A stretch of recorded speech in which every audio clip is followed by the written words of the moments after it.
My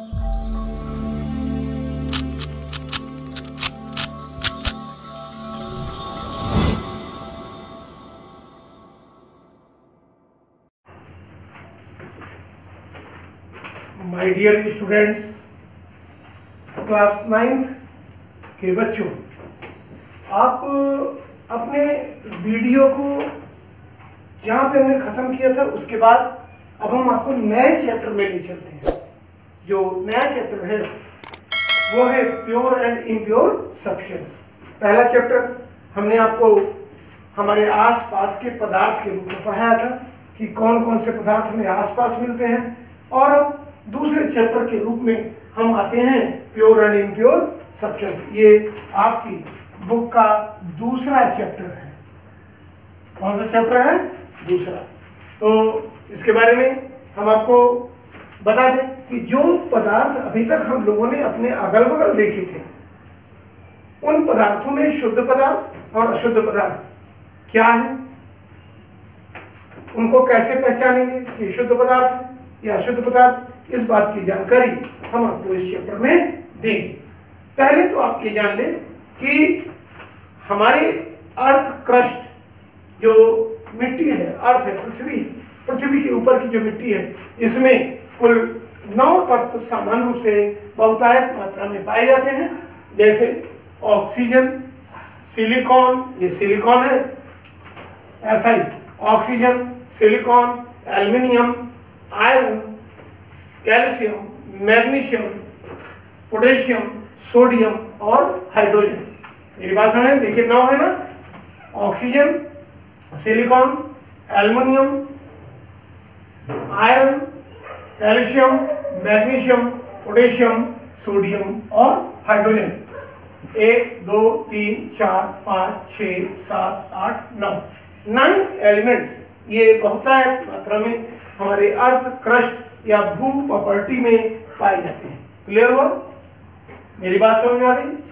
अब इनमें से हम आपको और बता दें कि पूरी की पूरी, अभी आप हायर क्लासेस में जाएंगे तो बहुत अच्छी प्रकार से पढ़ेंगे। अभी हम आपको इतना बताएंगे कि जो पीरियोडिक टेबल या आवर्त सारणी तैयार हुई है, उसमें ढेर सारे एलिमेंट्स व्यवस्थित किए गए, रखे गए हैं। इन एलिमेंट्स में से कुल 92 एलिमेंट्स, कितने? 92, ध्यान दीजिएगा, 92 एलिमेंट्स ये हैं नेचुरल। नेचुरल का मतलब प्राकृतिक, और बाकी जो एलिमेंट्स हैं वो मैन मेड एलिमेंट्स हैं, या मनुष्य ने या साइंटिस्टों ने उसे अपने आधार पर निर्मित किया है। कोई दिक्कत नहीं। तो हमारी जो पूरी की पूरी पीरियोडिक टेबल है, उसमें से केवल 92 एलिमेंट्स प्राकृतिक एलिमेंट्स के रूप में है, प्राकृतिक तत्वों के रूप में है, और बाकी सारे के सारे एलिमेंट्स किस रूप में है? मैन मेड एलिमेंट्स, या साइंटिस्टों ने, वैज्ञानिकों ने उसे अपने आधार पर बनाया है। क्लियर? एक चीज और जानिए कि अर्थ क्रस्ट में जो पाए जाते हैं, इनमें एल्युमिनियम और आयरन ये दोनों मेटेलिक या धात्विक तत्व हैं। इनमें से एल्युमिनियम सर्वाधिक मात्रा में, उसके बाद हाइड्रोजन अधातु है जो कि कम मात्रा में पाया जाता है। क्लियर हो गया? ये एल्युमिनियम सबसे ज्यादा मात्रा में है, सबसे ज्यादा एल्युमिनियम पाया जाता है अर्थ क्रस्ट में, और हाइड्रोजन उसके बाद दूसरे नंबर पर है जो कि अधातु या नॉन मेटल के रूप में होती है। क्लियर? ये दो चीजें जान गए। अब अभी मैंने आपको बताया कि पीरियोडिक टेबल में तमाम एलिमेंट्स हैं, जिनमें से 92 एलिमेंट्स प्राकृतिक हैं और बाकी मैन मेड एलिमेंट्स हैं। अब उन एलिमेंट्स में कुछ ऐसे एलिमेंट्स जो कि अक्सर आपको जरूरत पड़ेगी, आप उनके बारे में जानेंगे, सुनेंगे, आपको पढ़ना पड़ेगा। उनमें से कुछ एलिमेंट्स के बारे में जान लीजिए। देखिए, जैसे ये हम बना रहे हैं टेबल एक, ये एलिमेंट, ये इनका प्रतीक, ये परमाणु क्रमांक, इधर क्या है? तत्व, या एलिमेंट, ये उनके सिंबल आप बुक से पढ़ेंगे काफी कुछ, हम आपको थोड़े से बताते हैं। और ये एटॉमिक नंबर या परमाणु क्रमांक, जैसे आप हाइड्रोजन दिख रहा है पीछे वाले बच्चों को, यहाँ हाइड्रोजन का symbol H, atomic number 1, helium He, atomic number 2, lithium Li, atomic number 3। और आइए इसके बाद कार्बन का प्रतीक C, एटॉमिक नंबर 6, नाइट्रोजन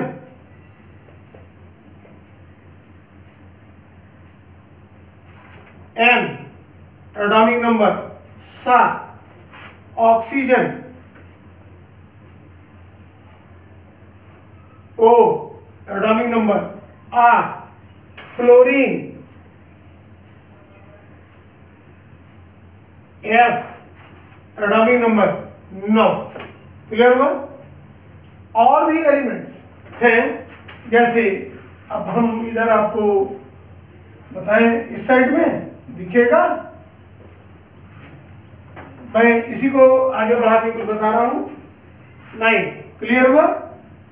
जिन बच्चों को नोट करना हो, अभी तक जिनके पास किताब ना हो, वीडियो को पॉज करके आप नोट कर सकते हैं। क्लियर? तो ये एलिमेंट सिंबल और एटॉमिक नंबर, पहला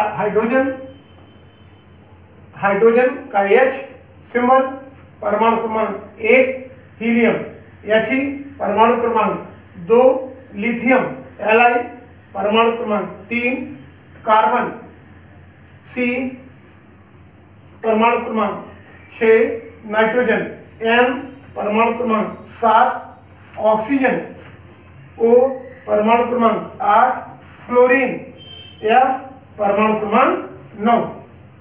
वीडियो को पॉज करके आप नोट कर सकते हैं। इसके बाद मैं और बता रहा हूं आपको जो मेन हैं, जो कि आप जिनका उपयोग करेंगे, हम आपको थोड़ी थोड़ी देर पर इनकी चर्चा हम करेंगे। तो देखिए, फ्लोरीन हो गया था, उसके बाद सोडियम Na, परमाणु क्रमांक 11, उसके बाद मैग्नीशियम Mg, परमाणु क्रमांक 12, एल्यूमिनियम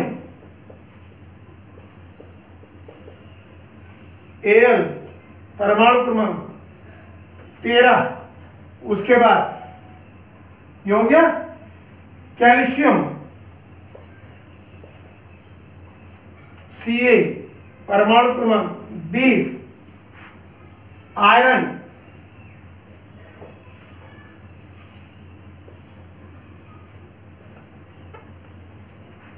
Fe, परमाणु क्रमांक 26, जिंक Zn, परमाणु क्रमांक 30। फिर वीडियो को पॉज कर लेंगे और इसको आप नोट कर लेंगे, ठीक है ना? परमाणु क्रमांक 30 तक हम आपको ले आए, कुछ और ऊपर ले लेते हैं थोड़ा सा। जिंक तक हो गया,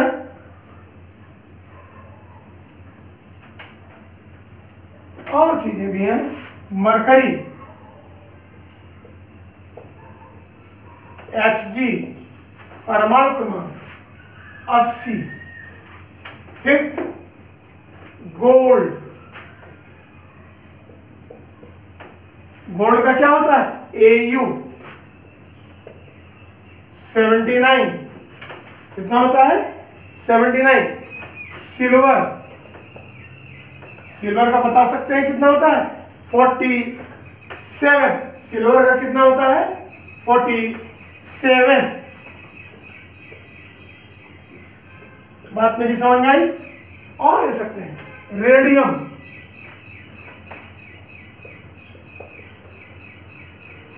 Ra परमाणु क्रमांक 88, यूरेनियम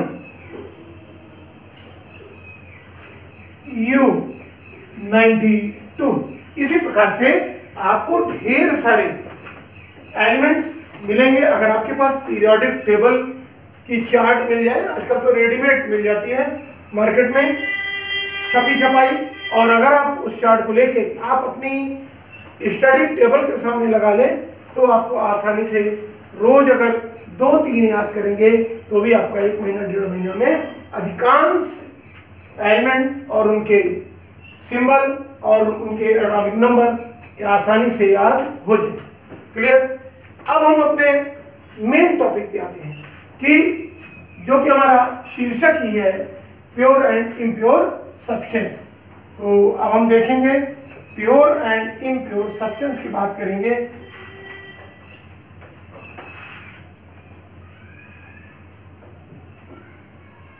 पहले हम प्योर सब्सटेंस पे आ जाएं। प्योर सब्सटेंस,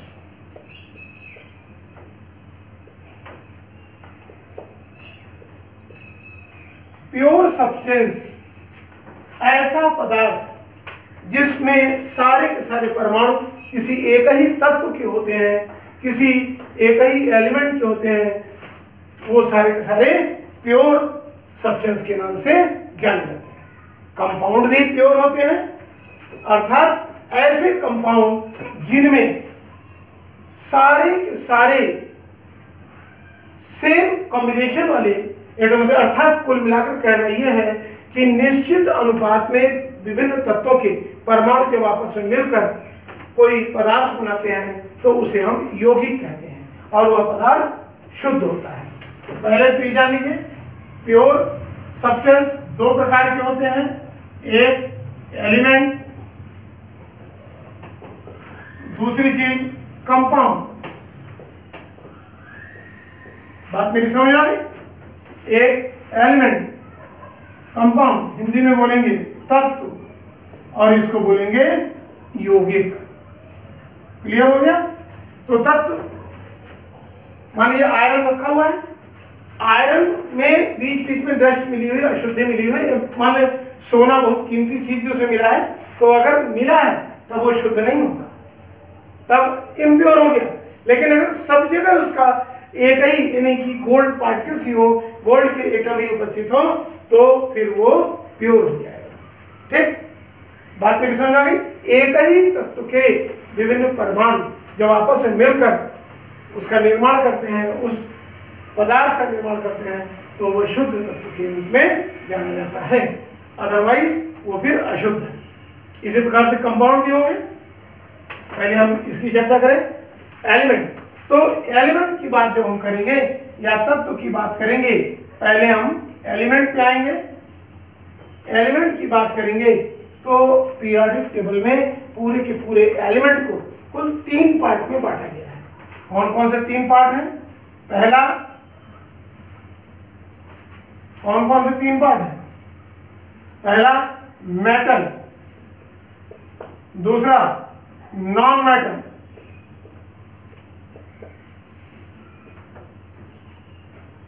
तीसरा मेटलॉइड, हिंदी में धातु, ये अधातु और ये उपधातु।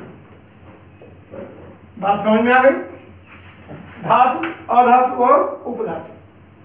अगर पीरियोडिक टेबल को देखें तो उसमें पूरी की पूरी पीरियोडिक टेबल में कुल सारे के सारे एलिमेंट्स को 3 पार्ट में डिवाइड किया गया है। पहला है मेटल, दूसरा नॉन मेटल और तीसरा है मेटलॉइड या उपधातु। धातु की बात करें, कैसे हम पहचानेंगे कि कौन सी चीजें धातु हैं और कौन सी चीजें धातु नहीं? तो ऐसे सारे तत्व, ऐसे सारे पदार्थ जिनमें अपनी विशेष प्रकार की चमक होती है, ये धातु के लक्षण बता रहे हैं हम। ऐसे सारे पदार्थ जिनमें विशेष प्रकार की चमक होती है वे धातु कहलाती है। सब चीजें उनकी अपनी एक चमक होती है। अगर हम लोहे की बात करें तो लोहे की भी चमक होती है। अगर आपके घरों में जो भी कहीं दरवाजा खिड़की हो तो उसकी चमक है। अब आप कहेंगे वो चमकता तो नहीं है। जरा आपके घर में अगर कोई सरिया पड़ी हुई है, लोहे की छड़ पड़ी हुई है, उस छड़ को काटें और काटने के बाद उसमें देखें कितनी चमक है। व्हाइट व्हाइट चमकेगी, जहां से कटेगी वो व्हाइट व्हाइट चमकेगी। वो अपनी विशेष चमक है। किसकी? आयरन की। गोल्ड की चमक पीली होती है। इसी प्रकार से सिल्वर की चमक व्हाइट होती है। हर एक मेटल की, हर एक धातु की अपनी एक निश्चित चमक होती है और उस चमक के कारण ही उस धातु की विशेष पहचान होती है। क्लियर? नंबर 2, दूसरा पॉइंट क्या है? जितनी भी धातुएं हैं सभी ऊष्मा और विद्युत के सुचालक होती हैं। All the metals are good conductor of heat and electricity. Clear हुई? All the metals are good conductor of heat and electricity, अर्थात सारी की सारी धातुएं ऊष्मा और विद्युत की सुचालक होती हैं। क्लियर? नंबर 3 क्या है? धातुएं जो होती हैं वे आघात वर्धनीय होती हैं। आघात वर्धनीय मतलब अगर हम उनको पीटें तो वो फैल जाती हैं। आघात करने पर फैल जाती हैं। ये विशेष गुण आघात वर्धनीयता का कहलाता है। कोई दिक्कत? उसके बाद अगली चीज अगर हम आए, अगर हम धातुओं को पीटें तो उनमें से विशेष साउंड उत्पन्न होती है। विशेष साउंड विशेष प्रकार की। इसी कारण स्कूल में घंटे पीतल के बनाए जाते हैं, उसकी अपनी विशेष साउंड होती है। लोहे पर पीटे आप, पीतल में पीटे, हर एक की अपनी अलग अलग साउंड होती है। तो धातुओं की विशेष पहचान ये भी हो गई कि पीटने पर उनमें विशेष प्रकार की ध्वनि उत्पन्न होती है। Special type of sound produce होती है जब हम किसी भी मेटल को पीटते हैं। क्लियर हो गई? उसके बाद ये धातुएं तन्य होती हैं। तन्य का मतलब इनसे तार बनाए जा सकते, खींचा जा सकता है। आपने देखा होगा लोहे के तार बनते हैं, एल्युमिनियम के तार बनते हैं, गोल्ड के भी तार बनते हैं, सिल्वर के तार बनते हैं, वायर बनते हैं। कुल मिलाकर कहने का मतलब यह है इनमें विशेष प्रकार की तन्यता का गुण भी पाया जाता है। क्लियर? एग्जाम्पल के रूप में अगर हम कुछ धातुओं की बात करें जैसे आयरन, एल्युमिनियम, और बताइए कॉपर, और बताइए गोल्ड, सिल्वर, ये सब क्या है? धातुएं। क्लियर? अब आ जाए हम लोग अधातु पे। धातु की विपरीत जो लक्षण धातु में पाए जाते हैं वो अधातु में नहीं पाए जाते हैं। क्लियर? पहली चीज, इनमें किसी प्रकार की कोई चमक नहीं होती है। अधातुओं में किसी प्रकार की कोई चमक नहीं होती है, परंतु ये विशेष प्रकार के रंगीन पदार्थ के रूप में भी होते हैं। पहला पॉइंट ये होगा। दूसरी चीज, ये हीट और इलेक्ट्रिसिटी के कंडक्टर नहीं होते। केवल ग्रेफाइट को छोड़ दीजिए, कुल मिलाकर केवल ग्रेफाइट एक ऐसी नॉन मेटल सब्सटेंस है जिसमें कि इलेक्ट्रिक करंट पास होती है। बाकी किसी भी नॉन मेटल में इलेक्ट्रिक करंट पास नहीं होगी। तीसरी चीज, इनमें आघात वर्धनीयता भी नहीं होती है, अर्थात इनको पीटने पर ये फैलेंगे भी नहीं। क्लियर? चौथी चीज, इनके तार भी नहीं बनाए जा सकते हैं। क्लियर? इनके पीट कर तार भी नहीं बनाए जा सकते हैं। बात मेरी समझ में आ गई कि कितनी अंतर आ गया दोनों में? मेरी बात समझ में आ गई? और एक और चीज जान लीजिए कि सभी अधातुएं विशेष रंग की होती हैं। ठीक? सभी अधातुएं विशेष रंग की होती हैं। एक चीज ये हो गई। उसके बाद इसमें एग्जाम्पल के रूप में जैसे ऑक्सीजन, फ्लोरीन, क्लोरीन एटसेट्रा, या जिसको एक और हम बताते हैं ग्रेफाइट भी है, कार्बन का अप्रूव ग्रेफाइट भी है। ये सब चीजें क्या हो जाएंगी? अप्रूवता। हाइड्रोजन, ये सब अधातु में आएंगे। उसके बाद तीसरी चीज मेटलाइट। मेटलाइट का मतलब ये होता है कि जिसमें धातु और अधातु दोनों के लक्षण पाए जाते हैं, यानी ऐसे पदार्थ जिसमें धातुओं और अधातुओं दोनों के लक्षण पाए जाते हों उन्हें हम क्या कहते हैं, मेटलाइट या उपधातु के नाम से जाना जाता है। इसमें विद्युत की अर्धचालकता पाई जाती है। कितनी पाई जाती है? अर्धचालकता, सेमी, थोड़ी सी पास होगी बस, अर्धचालकता विद्युत की पाई जाएगी। क्लियर हो गई? ये धातु और अधातु दोनों के लक्षण प्रकट करते हैं, ये धातु और अधातु दोनों के लक्षण प्रकट करते हैं, और ये धातुओं के साथ मिलकर एलॉय या मिश्र धातु का निर्माण भी करती हैं। कौन? उपधातु। क्लियर? इसके एग्जाम्पल के रूप में बताइए कौन कौन सी हो जाएंगी। एग्जाम्पल के रूप में सिलिकॉन, एंटीमनी, जर्मेनियम, ये सब क्या है? उपधातुओं के रूप में जानी जाती हैं। तो अब आप समझ गए होंगे कि धातु, अधातु और उपधातु। क्लियर हो गया? ये तीनों में अंतर भी आप समझ गए होंगे, तीनों के कैरेक्टर भी समझ गए होंगे, और इसको अच्छी तरह से आप पढ़ेंगे भी, और पीरियोडिक टेबल से आप एलिमेंट्स के बारे में भी कुछ ना कुछ पढ़ेंगे, याद रखेंगे। क्योंकि अब आपको हमें कहीं आयरन की बात करनी है तो हम सीधे Fe लिखेंगे, आयरन की कहीं बात करेंगे तो Fe लिखेंगे, एल्युमिनियम की बात करेंगे तो Al लिखेंगे, कॉपर की बात करेंगे Cu लिखेंगे, सोना की बात करेंगे या गोल्ड की बात करेंगे तो Au लिखेंगे, क्लोरीन की बात करेंगे Cl लिखेंगे, अगर हम एंटीमनी की बात करेंगे S/Li। तो Sp से आपको, या ऑक्सीजन से, या Fe से, एल्युमिनियम से, Au से, उनके नामों को समझ जाना होगा। ये तभी होगा जब आप इसको अच्छी प्रकार से पढ़ेंगे। तो आज के लिए इतना ही, और लेक्चर आपको समझ में आ ही रहा होगा। हम लोग आपको प्रयास करते, समय समय लेक्चर देते हैं, आपको समझाने का प्रयास करते हैं। फिर भी कोई दिक्कत होने पर आप व्हाट्सएप नंबर पर तुरंत कांटेक्ट कर सकते हैं।